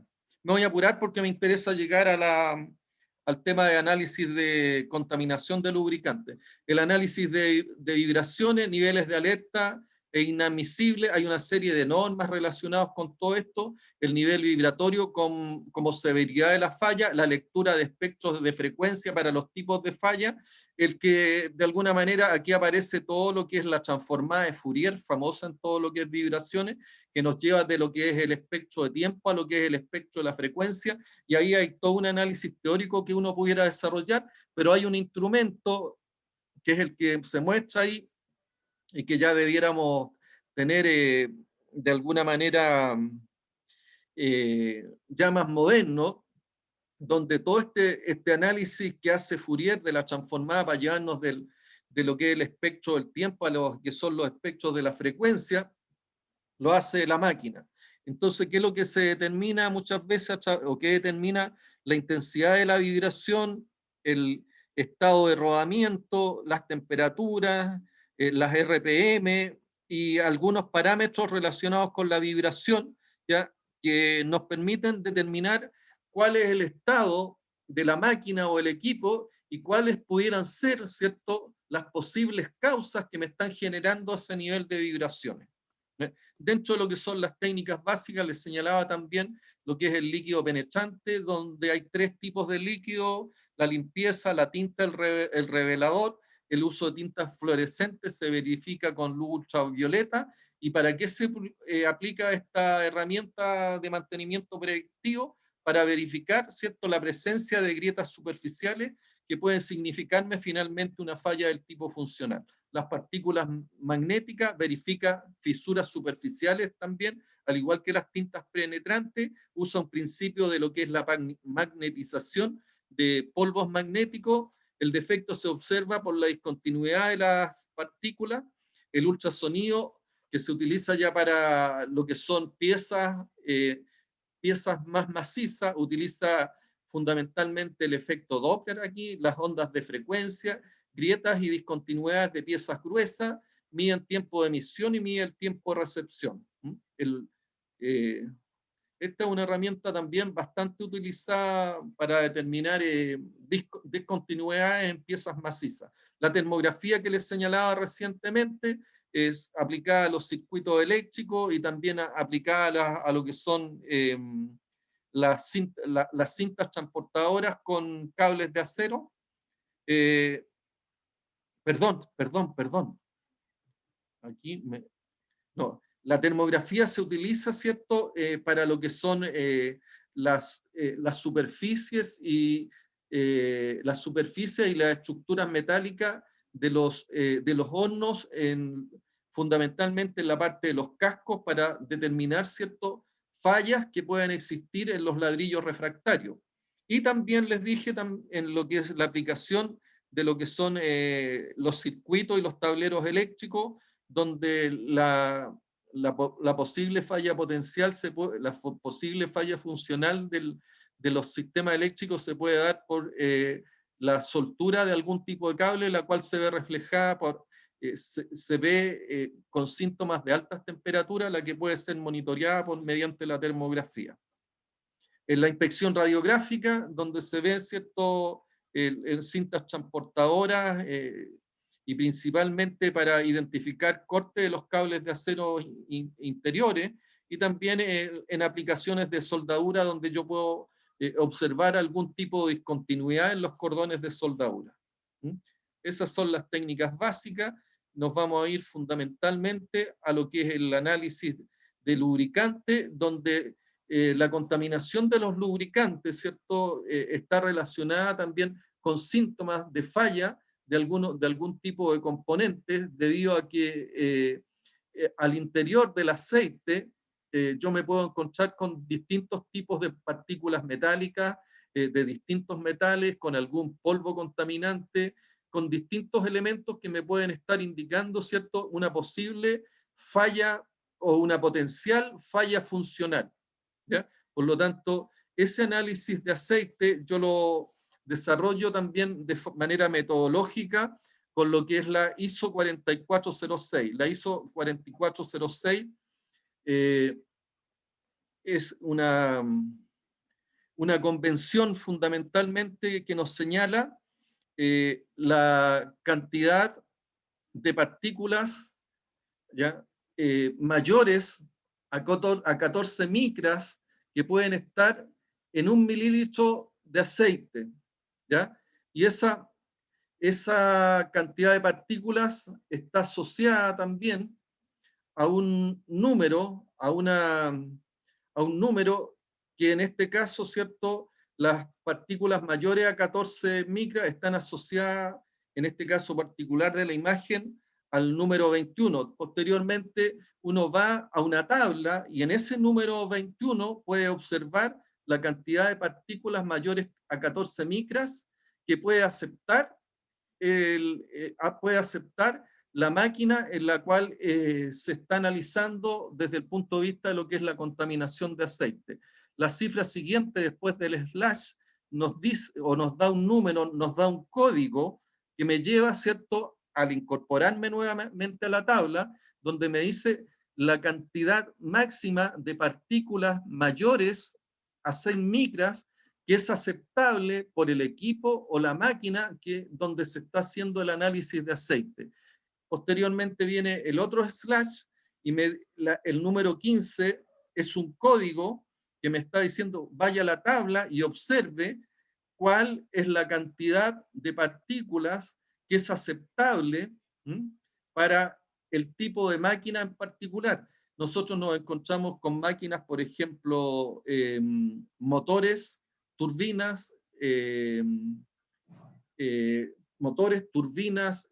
máquinas de fabricación de papel, rodamientos, bombas, convertidores, transmisiones, donde los mismos fabricantes, el OEM, el fabricante de equipos, me indica, y todo buen fabricante de equipo y que se precie de tal, ¿ya?, debe a mí recomendarme el código de ISO que corresponde a su máquina, ¿ya? Puede que este número 211815 corresponda al código de una turbina. Yo no lo recuerdo bien, pero cada fabricante de equipo me da un código donde me dice el máximo de contaminación, o en este caso de partículas de mayores a 14 micras, me da un código que es el máximo. Tengo que ver la cantidad de partículas que está asociada a ese número 21.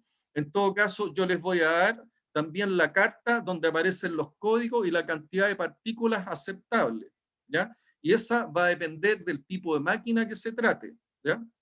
Existe también un código que está asociado a la cantidad de partículas que contiene un aceite nuevo. Y normalmente uno lo que está haciendo es que está incorporando aceite nuevo. Y lo que tiene que hacer es la medición, el nivel aceptable que tiene un fabricante de equipo para su máquina respecto al aceite nuevo que yo le voy a incorporar. Una situación que es normal es que las exigencias en cuanto al nivel de contaminación de aceite que hacen los fabricantes es superior, el nivel de exigencia que hacen los fabricantes es un nivel de exigencia superior al que tienen los aceites nuevos. Por lo tanto, lo que yo tengo que hacer en los aceites nuevos, y atención, porque es parte de la pregunta, yo cuando me encuentro de que el código que me exige el fabricante es me exige menos contaminación, ese código yo tengo que compararlo con el aceite nuevo que yo pretendo incorporar, porque normalmente ocurre que el nivel de contaminación que exigen los fabricantes de turbinas, de motores, de máquinas de papel, es un código más exigente. Por lo tanto, yo tengo que tomar ese aceite nuevo, por favor, que entiendan esto. Ese aceite nuevo tengo que microfiltrarlo, de tal manera que los códigos o esa nomenclatura de ISO que yo tengo que tener, que yo tengo en el aceite nuevo, tengo que reducirla de tal manera que tengo que tener un nivel de contaminación en el aceite nuevo que sea el adecuado para el que me exige el fabricante.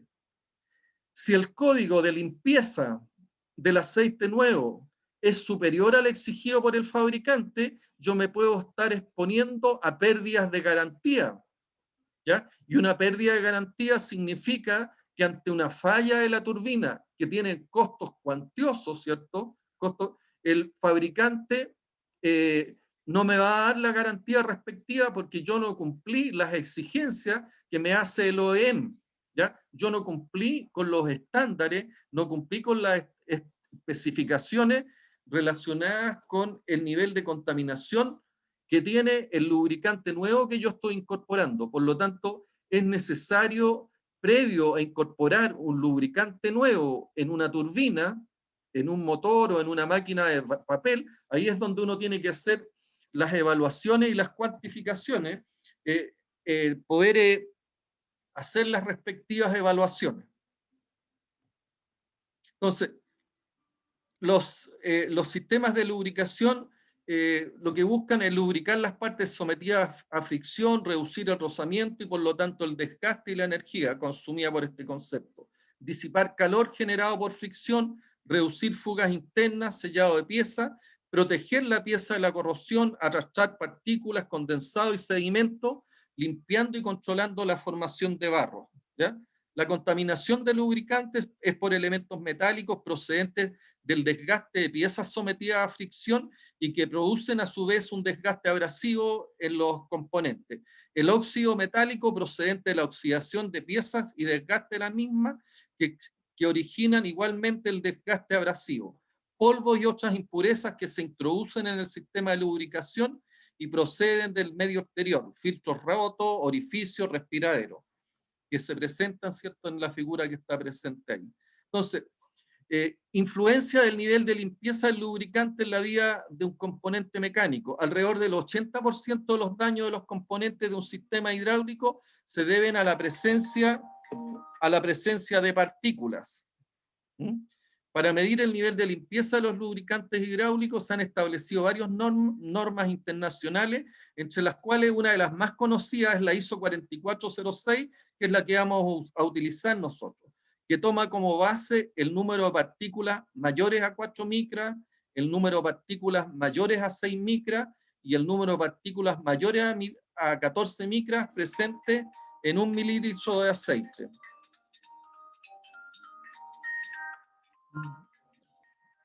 A ver, me van a disculpar.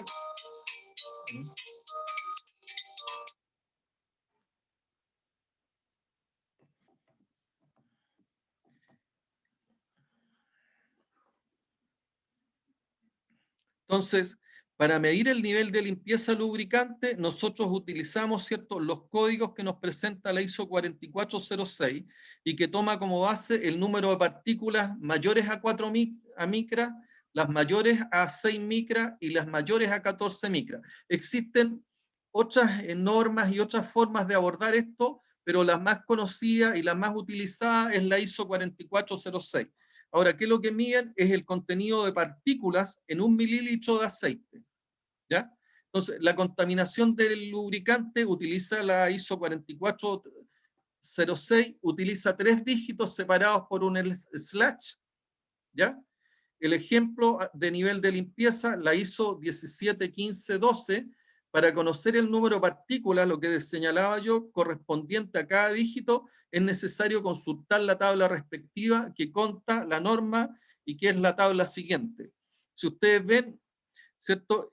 Uno puede tener el número, el código 171512. El 17 me dice, ¿cierto?, el número de partículas mayores a 4 micras que pueden haber en 1 mililitro de aceite y que son entre 640 a 1300 partículas mayores a 4 micras. El código 15, ¿ya? Porque vimos que el código era 17/15, me dice el número de partículas mayores a 6 micras, porque el segundo número, y ese número de partículas tiene que estar entre 160 y 320 partículas mayores a 6 micras. Y el otro número del código era 12. El número 12, el código me dice que tienen que haber entre 20 y 40 partículas mayores a 14 micras en 1 mililitro de aceite. ¿Ya? Eso es lo que me señala, ¿cierto?, este código 171512. Entonces, los fabricantes de equipo especifican un código para su equipo. Es decir, el fabricante de turbina establece un código ISO donde me va a dar un número de partículas y ese código está relacionado con una cantidad de partículas mayores a 14 micras. En este caso, si fuera 17, sería, me voy a la tabla, busco la cantidad de partículas mayores a 4 micras que yo debo aceptar en un aceite que voy a incorporar. De igual forma, ¿cierto?, para las partículas mayores a 14 micras, ¿por qué? Porque está en este código, está en segundo lugar después del primer slash. Yo me voy y veo el número 15, y el número 15 me va a dar el número de partículas mayores a 6 micras que puedo yo aceptar. Y el número 12 me va a estar indicando, ¿cierto?, el número de partículas mayores a 14 micras que puedo aceptar yo en un equipo respectivo, y ese equipo tiene una especificación y un código de estas características. Y eso ¿contra qué se compara? Con el código que tiene un aceite nuevo o el aceite por el cual yo voy a reemplazar el que estoy utilizando. Para conocer el número de partículas correspondiente a cada dígito es necesario consultar la tabla, que es la que vimos, ¿cierto? Entonces, ¿qué es lo que significa este nivel el nivel de contaminación de lubricantes para este código 171512? Que por cada mililitro de aceite, el código 17 me indica que hay entre 640 a 1300 partículas mayores a 4 micras. El código 15 significa que hay entre 160 a 320 partículas mayores a 6 micras, que son las que puede aceptar un equipo determinado. ¿Ya? Recordar que el aceite nuevo también tiene su propio código, y si el código del aceite nuevo, cada uno de esos códigos supera en cuanto a niveles de contaminación al aceite exigido por la máquina, yo lo que tengo que hacer es microfiltrar. ¿Ya? La contaminación de los lubricantes se mide a nivel de limpieza de un lubricante a través de lo que son los espectógrafos o los ferrógrafos. ¿Ya? Entonces, normalmente todo fabricante de equipo serio recomienda en los manuales el nivel de limpieza mínimo por cada componente. Si el usuario de un equipo no sigue esta recomendación, el resultado será la reducción del tiempo de vida útil del componente, y también para el usuario puede significar la pérdida de garantía por no usar el lubricante o el aceite con el nivel de exigencia exigido, ¿cierto?, por el fabricante de equipo. Aquí tenemos que una turbina a vapor se le exige un nivel de limpieza 18-15-12. Diego, ¿qué significa un código de limpieza 18-15-12? 18... Me voy a la tabla. 18-15-12. Son 18 que hay entre 1300 y 2500 partículas por ml de menos de 4 micras. ¿Ya? El otro que no era 4 micras. Mayores a 4 micras. en 1 mililitro de aceite. El Sí. 15. que hay entre 160 y 320 mayores a 6 micras por un mililitro de aceite. Y el Y otro número entonces, era entre 20 y 40 partículas por mililitro de ¿y qué es lo aceite. que ocurre si el Mayor a aceite 14 micras. nuevo, y el aceite nuevo también tiene un código de limpieza? ¿Ya? ¿Qué ocurre si ese código de limpieza es de tiene definitivamente, acepta una mayor cantidad de partículas en el aceite nuevo? ¿Qué es lo que ocurre? ¿Qué debo hacer? Veamos. ¿Podría sustituirlo? Yo lo que tengo que hacer es eliminar partículas mediante un microfiltrado, de tal manera de alcanzar el nivel de limpieza que me exige el fabricante de turbina, porque el fabricante de turbina me está ofreciendo un nivel, me está diciendo, usted utilice un nivel de limpieza del orden de 18, 15, 12, ¿ya? Y el aceite nuevo, ¿ya? Tiene un nivel de limpieza 28, 18, 16, ¿ya? Si ustedes se fijan, vamos a analizar solamente en el código del aceite nuevo. El código del aceite nuevo tiene 28. El 28 significa que tiene el aceite nuevo tiene un código de limpieza 20, 18, 12. El 20 significa que hay entre 5.000 y 10.000 partículas mayores a 4 micras en 1 mililitro de aceite. Y el fabricante de turbina me está exigiendo, ¿cierto?, un código 18, 15, 12. Y el 18 que me está exigiendo el fabricante de turbina tiene un nivel, me está diciendo, ¿ya?, que él acepta como máximo un nivel de contaminación de partículas mayores a 4 micras entre 1.300 a 2.500. Y yo le estoy metiendo un aceite nuevo que tiene un código de limpieza entre 20.000, perdón, entre 5.000 y 10.000 partículas. ¿Qué es lo que entiendes ahí, Diego?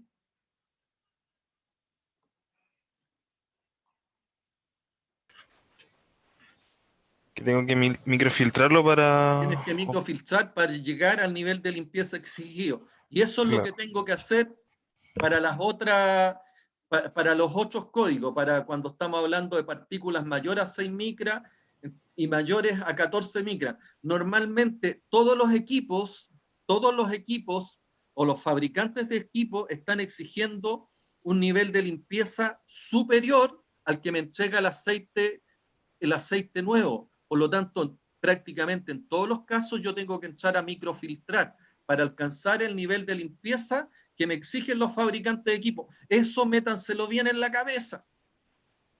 ¿Ya? El nivel de limpieza del aceite nuevo normalmente es inferior, es de más mala calidad el aceite el nivel de contaminación del aceite nuevo está más contaminado que el que me exigen los OEM, los fabricantes de equipo. ¿Ya? ¿Profe? Dígame. ¿Y por qué pasa eso exactamente? ¿No hay nadie haciendo algún aceite de mejor calidad para llegar y usarlo? Porque normalmente hay aceites que son estándar. Y a ti, si te fabrican un aceite especial, tú tienes que estar dispuesto a pagar por ese aceite especial. Lo cual trae consigo, ¿cierto? Estamos hablando que en el caso de las turbinas, los niveles de cambio de aceite son de 40.000 litros. Es mucho dinero. Por lo tanto, sale más conveniente comprar un aceite estándar donde la hizo, o donde Parker, ¿cierto?, que es el referente desde el punto de vista de los equipos hidráulicos y los componentes y todos los relacionados con lubricación, nos da un nivel de limpieza promedio que tienen los aceites nuevos. ¿Ya? Pero normalmente ocurre que esos aceites nuevos tienen un nivel de, como les digo, un nivel de contaminación que es superior al exigido por los fabricantes. Por lo tanto, en todos los casos yo tengo que microfiltrar. Entonces la secuencia es identificar, identificar claramente cuál es el código de aceite que a mí me exige el fabricante, ver si yo tengo un aceite que esté adecuado a eso, si no tengo que comprar un aceite nuevo, que normalmente, como les digo, ocurre que el nivel de contaminación es superior al exigido por el fabricante. Por lo tanto, hecha la evaluación, yo tengo que hacer los controles respectivos, es decir, tengo que ajustar los niveles de contaminación, ¿ya? Una vez que yo ajusto los niveles de aceite nuevo, no procedo a hacer el cambio de manera directa. Aquí viene otra etapa que yo tengo que siempre desarrollar, que es el flashing, ¿ya? El flashing es una limpieza del circuito. Todo circuito hidráulico o circuito de aceite, cuando yo voy a hacer un cambio de aceite o cuando yo voy a hacer un relleno de aceite en un sistema nuevo, yo tengo que desarrollar un flashing. ¿Por qué el flashing? Porque normalmente los circuitos que han sido mantenidos o reparados o los circuitos que son circuitos nuevos tienen partículas metálicas que quedan en su interior, y esas partículas metálicas me pueden afectar el funcionamiento del sistema hidráulico o pueden deteriorarme una válvula, una bomba o cualquier elemento que sea parte de este circuito. Por lo tanto, previo a hacer el cambio de aceite, yo tengo que desarrollar un flashing. Flushing se escribe, ¿ya? ¿Y qué es lo que es el flushing? El flushing o el flashing consiste en lo que es en la limpieza la limpieza del circuito a través de introducir un aceite de características similares al aceite que yo voy a cambiar. ¿Por qué? Porque normalmente los aceites de turbina, los aceites de motores, son aceites con altas especificaciones y son bastante caros. Por lo tanto, lo que uno busca un aceite con una densidad, con una viscosidad similar. Y con eso hace la limpieza y todo lo que es el arrastre de partículas. Normalmente uno hace esta limpieza aplicando un flujo de carácter turbulento. Y un flujo de carácter turbulento, ¿cierto? Y ustedes estudiaron mecánica de fluido, debe ser alrededor de, tiene un número alrededor de 4000, ¿ya? Ese es un flujo turbulento, y ese flujo turbulento de un aceite de características similares al que voy a cambiar me permite hacer toda la tarea de limpieza. Una vez que yo realizo el flashing, lo que hago es evacuar este aceite con todos los elementos contaminantes y recién ahí incorporo el aceite nuevo, que también ha sido microfiltrado para que el nivel de partículas tenga la cantidad de partículas aceptables de acuerdo al tipo de equipo que se trate. Y ahí es donde vamos a hacer un ejemplo relacionado con la aplicación de este sistema, donde ustedes van a tener que determinar si yo puedo incorporar o no este aceite nuevo de una sola vez y cuáles son las etapas y las evaluaciones que yo debo desarrollar. Así que les recomiendo, les voy a colocar también durante la semana, les voy a enviar algunos casos para que ustedes hagan las evaluaciones correspondientes. ¿Preguntas?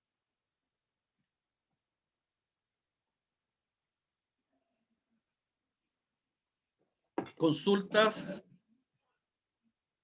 ¿Y el microfiltrado del aceite cómo se realiza? ¿O hay que enviarlo a un tercero para hacerlo? No, el microfiltrado, normalmente existen sistemas de microfiltrado, ¿ya? Y estos sistemas de microfiltrado muchas veces se incorporan directamente a la máquina, pero en este caso conviene hacer un microfiltrado externo, ¿ya? Porque es aceite que vamos a incorporar a equipos tan delicados como puede ser una turbina. Profe, ¿y esos microfiltrados se hacen con filtros de aceite especiales, por ejemplo? Hay sistemas de microfiltrado de aceite, de lubricante. ¿Ya? Es una tarea que es bastante común. cada vez que yo hago cambios de aceite en equipos y sistemas importantes. Lo que les decía, en el caso de alguna turbina a vapor, muchas veces el cambio de aceite es hasta de 40.000 litros.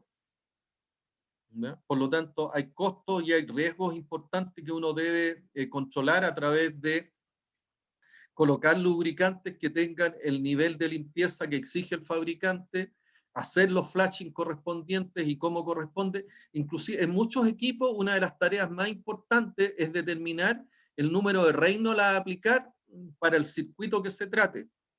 ¿Ya? Eso es sumamente importante para lograr arrastrar todas las posibles partículas contaminantes y particularmente las partículas metálicas, porque estas partículas metálicas van dañando el equipo y van dañando los elementos en vez de lubricarlos, en vez de disminuir su desgaste, aumentan su desgaste. Por lo tanto, tienes una duración de equipo menos y como les señalaba, eso puede significar también pérdidas de garantía por parte del fabricante de equipo. ¿Más preguntas?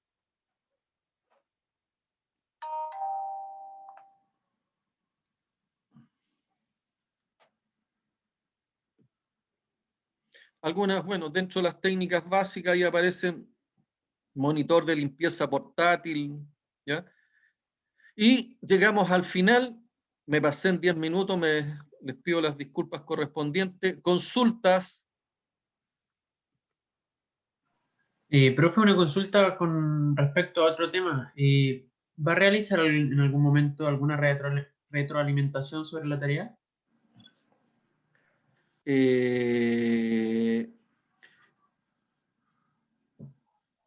Tendría que ver esa no sé si es posible hacerla. Ya, está en duda todavía. Pero si tienen alguna duda, podemos contactarnos y verla durante la semana. Ok, muchas gracias. ¿Ya? Hasta luego, Así muy que, bien, clase. si ustedes tienen alguna duda al respecto, háganmela por vía correo electrónico o inclusive durante la semana podríamos fijarnos una horita que puede ser hasta previa al certamen donde pudiéramos hacer alguna revisión al respecto, donde yo les podría contestar las preguntas correspondientes. ¿Sí les parece? ¿Ah? Muchas gracias, profe. Sí. ¿Ya? Sí. Profesor, el certamen va a ser un cuestionario por aula, ¿cierto? Va a ser, yo lo subo a aula, lo subo como un archivo.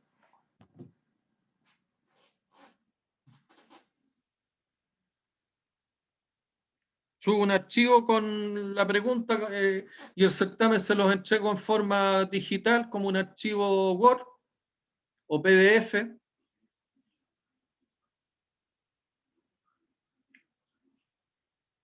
¿Te queda claro, no?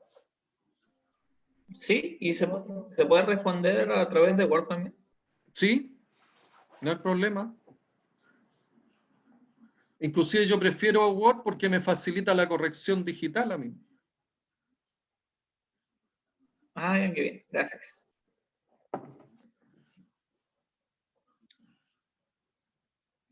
¿Más preguntas? Marco, que se quedó ahí, ¿tiene alguna pregunta? No, ni una pregunta. Nada. Fabián.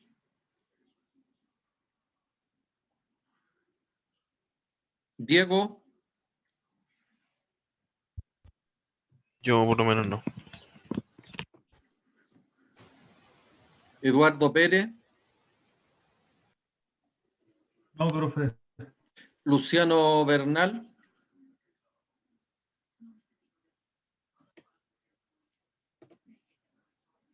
Sergio Lizama, Víctor Reyes.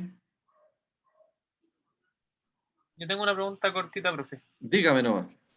Así como en la ISO 4406 estamos midiendo la cantidad de partículas, me imagino que también es relevante, que debe estar en otra norma, es importante el tipo de partículas que puede tener en un lubricante, ¿no? Por ejemplo, ferrosa, no ferrosa o distintos Es que tipos de eso, a compuestos. ver, uno, ¿qué es lo que hace? Toma las muestras, y eso lo hace cada cierto tiempo, ¿cierto? Está también en los programas de mantenimiento.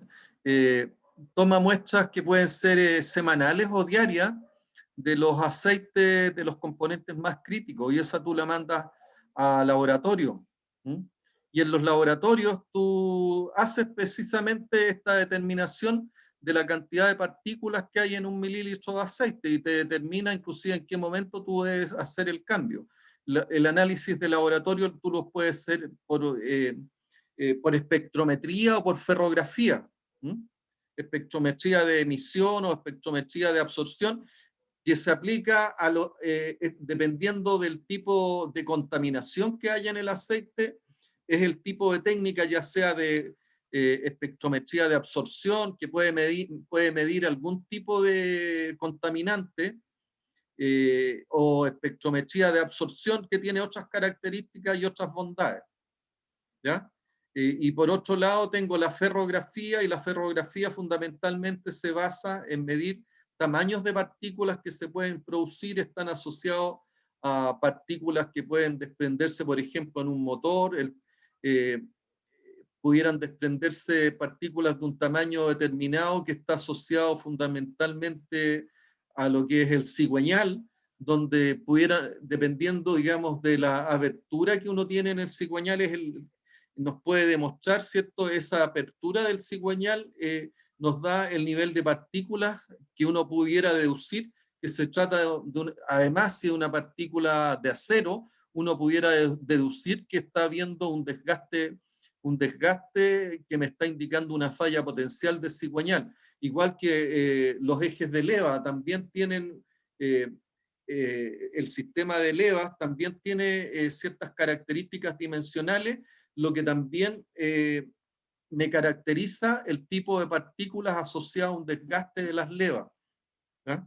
Y eso, en definitiva, yo lo puedo determinar por la vía de lo que son los análisis ferrográficos, que fundamentalmente se hace para partículas del tipo magnética, y uno va determinando qué tipo de falla potencial pudiera encontrarse por las características dimensionales y el tipo de metal que uno está analizando.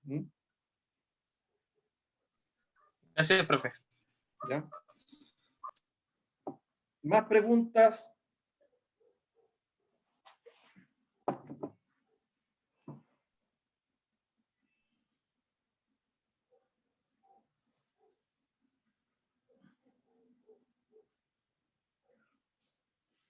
Voy a cerrar. Si no hay más preguntas, les deseo buen fin de semana.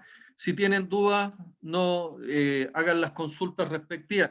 Les comento, yo el fin de semana es probable que viaje al sur. ¿Ah? Por lo tanto, a lo mejor me voy a demorar un poco en conectarme y poder responderle las preguntas, pero no duden en hacerlas.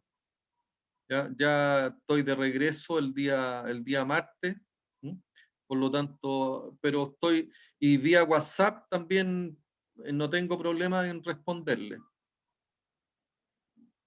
Profe, Dígame, las grabaciones de las clases las va a subir, así, de las las últimas voy a clases. subir. Hoy día en la noche voy a subir estas últimas clases. Ya, muchas gracias. ¿Ya? Ok, ¿Ya? chao, profe. Sí, Chao. buen fin de Chao, semana. profe. Chao. Chao, chao. Chao.